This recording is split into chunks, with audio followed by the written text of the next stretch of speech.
चरवाहा बालक और भेड़िया। एक गांव में एक चरवाहा बालक रहता था। वह रोज अपनी भेड़ों को लेकर जंगल के पास स्थित घास के मैदानों में जाता। वहां वह भेड़ों को चरने के छोड़ देता और खुद एक पेड़ के नीचे बैठकर उन पर निगाह रखता। उसकी यही दिनचर्या थी। दिन भर पेड़ के नीचे बैठे बैठे उसका समय बड़ी मुश्किल से कटता था।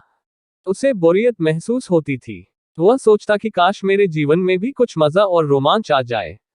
एक दिन भेड़ों को चराते हुए उसे मजाक सूझा और वह जोर जोर से चिल्लाने लगा, भेड़िया आया, भेड़िया आया। वहां से कुछ दूरी पर स्थित खेतों में कुछ किसान काम कर रहे थे। चरवाहे बालक की आवाज सुनकर वे अपना काम छोड़ उसकी सहायता के लिए दौड़े चले आए। लेकिन जैसे ही वे उसके पास पहुंचे, वह ठहाके मारकर हंसने लगा। किसान बहुत गुस्सा हुए, उसे डांटा और चेतावनी दी कि आज के बाद ऐसा मजाक मत करना।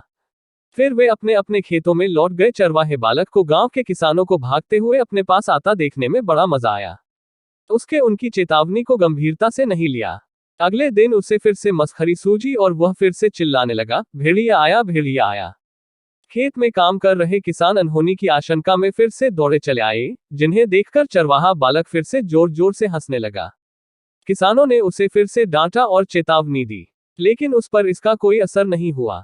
उसके बाद जब तब वह किसानों को इसी तरह भेड़िया आया कहकर बुलाता रहा। बालक के साथ कोई अनहोनी न हो जाए, ये सोचकर किसान भी आते रहे।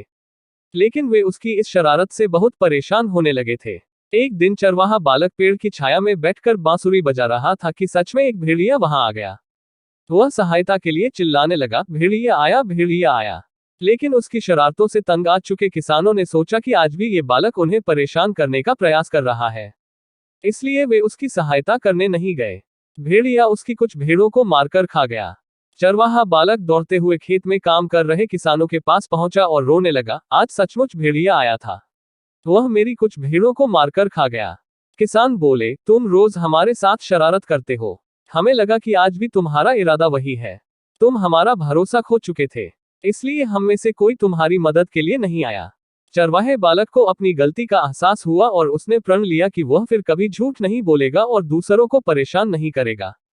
सीख, बार बार झूठ बोलने से लोगों के विश्वास पर चोट पहुंचती है और उनका विश्वास टूट जाता है। किसी का विश्वास पात्र बनना है तो हमेशा सच्चाई के साथ रहिए।